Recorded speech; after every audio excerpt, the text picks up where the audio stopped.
बच्चे, पाठक chemistry college में तुम्हारा स्वागत है। हम लोग आजकल डिस्कस कर रहे हैं अल्केन्स के ऊपर। इसके बारे में हमने तुम्हें काफ़ी कुछ बता रखा है।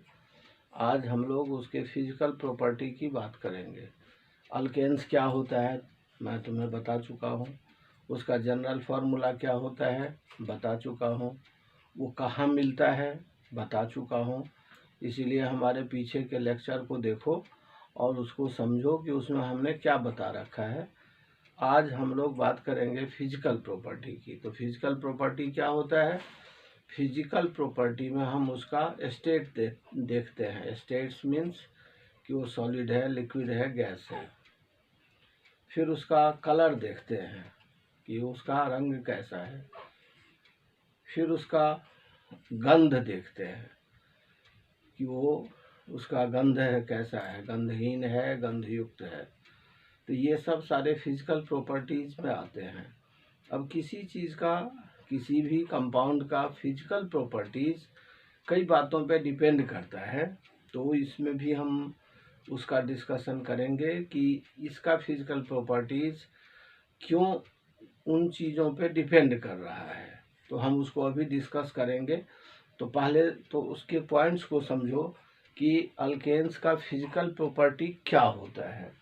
तो अल्केन्स का फिजिकल प्रॉपर्टी, तुम पहला पॉइंट देखो, alkanes are almost non polar compounds. Alkanes जितने होते हैं वो नॉन पोलर होते हैं। क्यों नॉन पोलर होते हैं? तो तुम पीरियोडिक टेबल को देखो। पीरियोडिक टेबल में तुम देखोगे कि कार्बन और कार्बन, कार्बन और हाइड्रोजन, अल्केन में यही दो बॉन्ड्स हैं। या तो कार्बन कार्बन के बीच बॉन्ड है या कार्बन हाइड्रोजन के बीच बॉन्ड है। तो अब इसका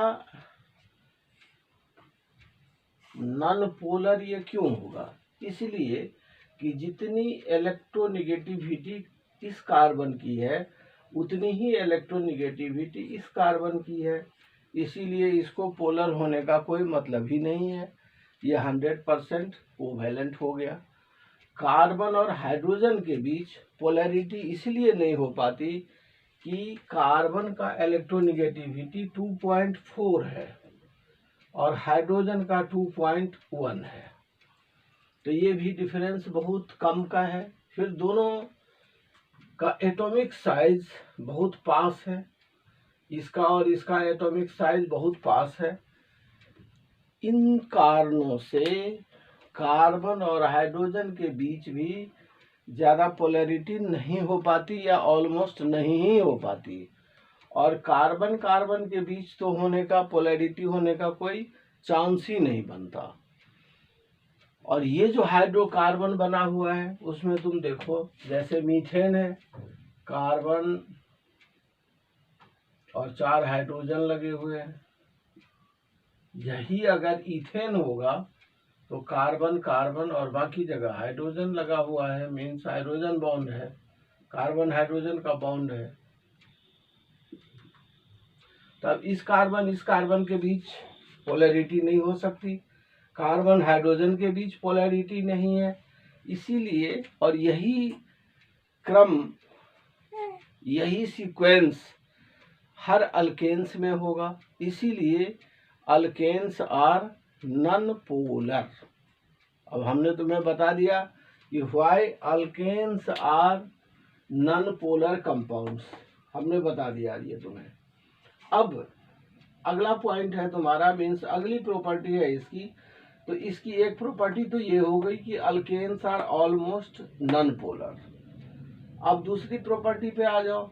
due to weak van der Waals forces among the molecules, they possess less weak attraction forces, and first 4 members, that is methane to butane, are gases. pentane to C17 वाला जो compound है वो वहां तक तुम्हें क्या मिलेगा? लिक्विड मिलेगा। और वो कंपाउंड्स जिसमें कार्बन 18 या उससे ज्यादा होंगे, दे विल बी सॉलिड। तो अब इसमें दो कारण हो गए कि ये गैसेज क्यों है। तो गैसेज इस वजह से है कि ये नॉन पोलर कंपाउंड्स हैं और नॉन पोलर कंपाउंड्स होने की वजह से इनमें वीक वान डर वाल फोर्स होता है। अब तुम्हारा क्वेश्चन होगा कि वान डर वाल फोर्स क्या होता है। तो अब सपोज कर लो कि एक मीथेन मॉलिक्यूल ये है CH4,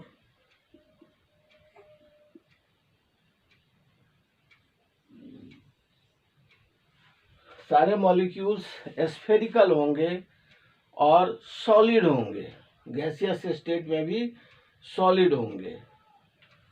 अब ये कॉम्पैक्ट है, एक ही मॉलिक्यूल में कार्बन एक है, हाइड्रोजन 4 है। सिमिलरली दूसरा जो मॉलिक्यूल है मीथेन का, उसका भी यही पोजीशन है। अब दोनों मॉलिक्यूल के बीच सोचो, अभी हमने तुम्हें बताया कि ये नॉन पोलर है,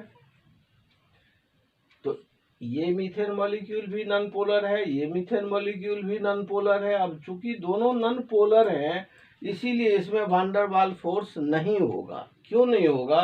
तो वान डर वाल फोर्स ये होता है कि अगर तुम इसको एक मॉलिक्यूल के फॉर्म में ले लो कि ये इसका न्यूक्लियस है और इसके चारों तरफ जो इलेक्ट्रॉन क्लाउड फैला हुआ है, उस इलेक्ट्रॉन क्लाउड का जहां पे डेंसिटी मैक्सिमम होगा वहां पे निगेटिव चार्ज होगा, चाहे वो 1 सेकंड के 1000वें लाखवें भाग में ही, लाखवें हिस्से में ही जाके ये पोजीशन बने। उसी टाइम ये निगेटिव अगर हुआ तो यहाँ पे पॉजिटिव चार्ज डेवलप हो जाएगा और ये मॉलिक्यूल जो है वो क्या हो जाएगा? पोलर हो जाएगा।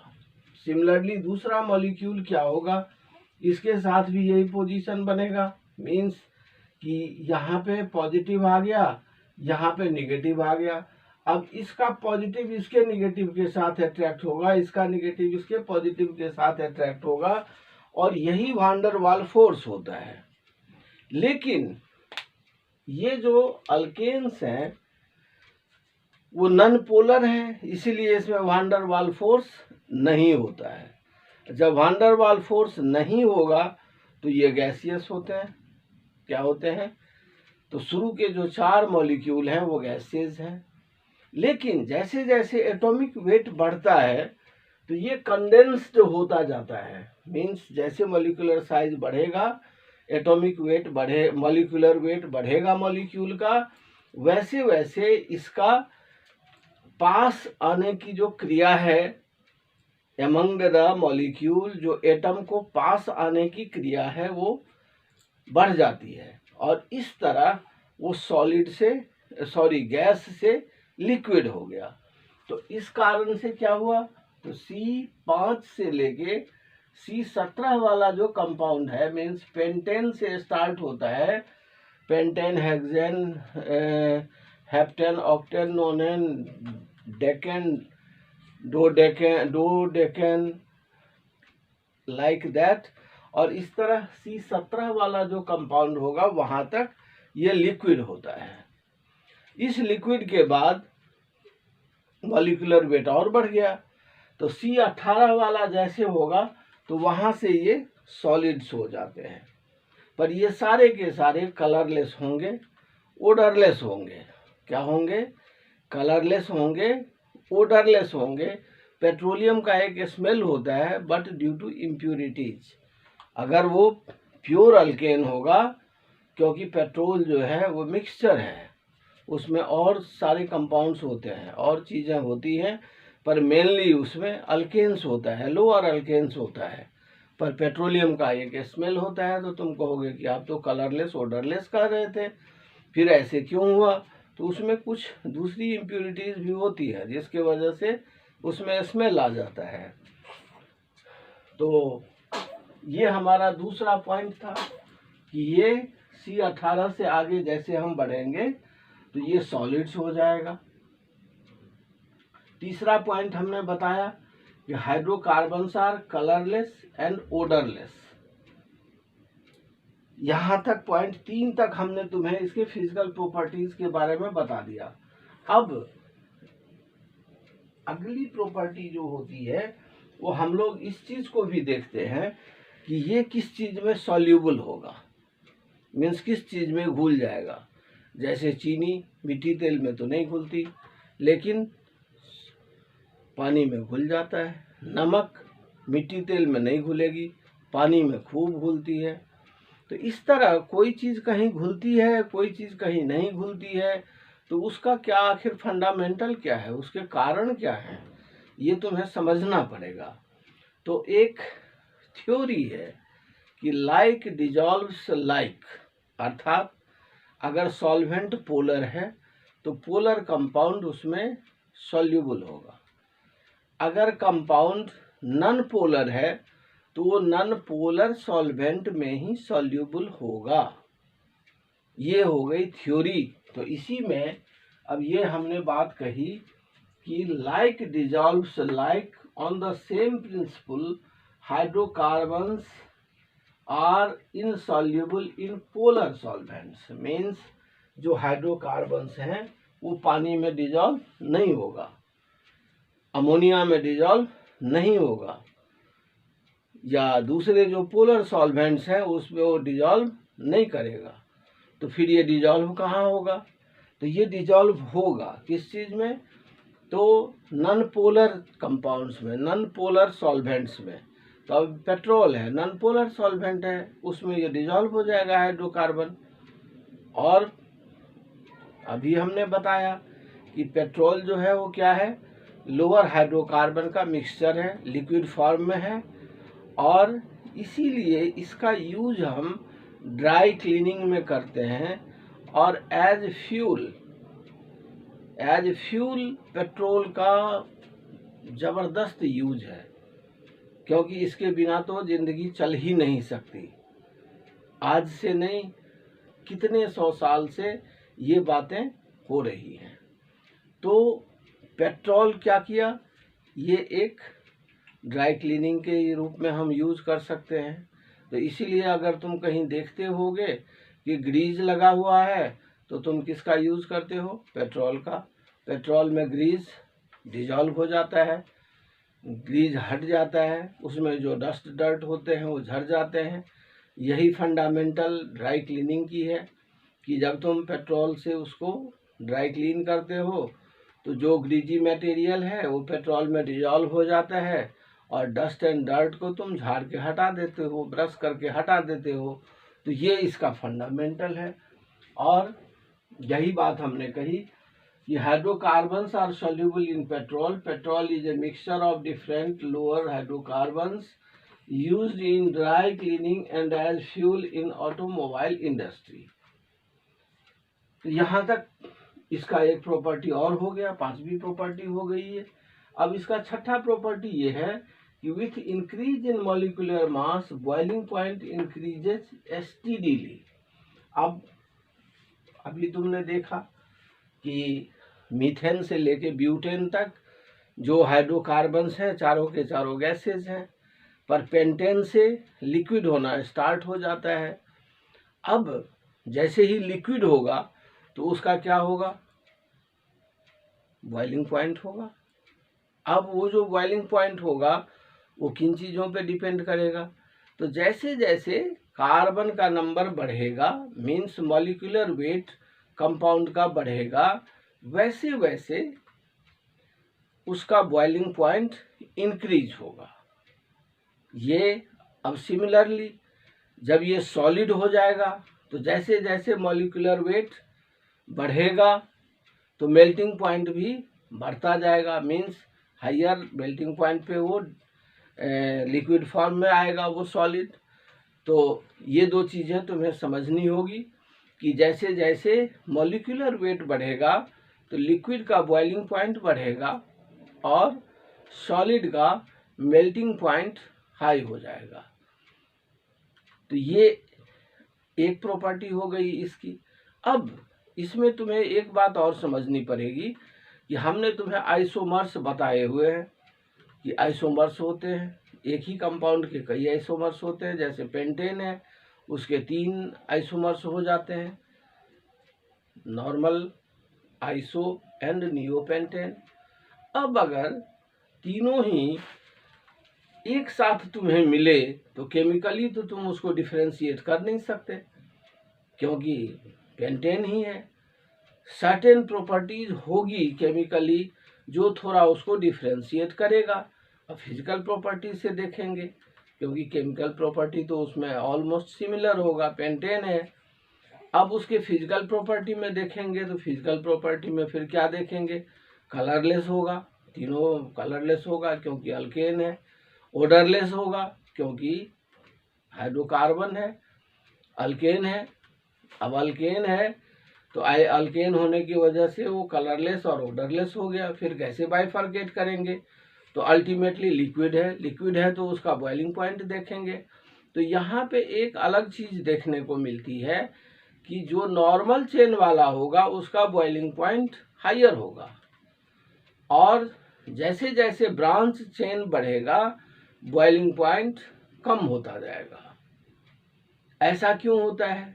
इसीलिए कि मॉलिक्यूल का साइज जो है वो ग्लोबुलर होता जाता है, और ग्लोबुलर साइज होने की वजह से ब्रांच चेन का बॉइलिंग पॉइंट लो हो जाता है क्योंकि उसमें वैन डर वाल इंटरैक्शन कम हो पाता है। थोड़ा बहुत जो भी वैन डर वाल इंटरैक्शन होता है वो जैसे ब्रांच चेन बढ़ता है उसके साथ ही वो कम होता जाता है, और नॉर्मल चेन में ये जो वैन डर वाल फोर्स है वो उन दोनों के रेस्पेक्ट में कुछ ज़्यादा होता है। इसीलिए नॉर्मल चेन वाले का बॉइलिंग पॉइंट ज़्यादा होगा, और ब्रांच चेन वाले का, जिसमें जितना ज़्यादा ब्रांच चेन होगा सेम आइसोमर्स के बीच, सेम मॉलिक्यूलर फार्मूला वाले कंपाउंड के बीच, उसका बॉइलिंग पॉइंट लोअर होता जाएगा। तो ये हमने इसके फिजिकल प्रॉपर्टीज के बारे में तुम्हें बताया कि ये जो अल्केन्स हैं इनके फिजिकल प्रॉपर्टीज इस तरह से तुम्हें देखने को मिलेंगे। अब इसके बेस पे तुम्हें इसकी स्टडी करनी है, इसको बाइफर्केट करने हैं। तो ये हुआ इसका फिजिकल प्रॉपर्टीज। अब हम इसके केमिकल प्रॉपर्टीज के बारे में बात करेंगे।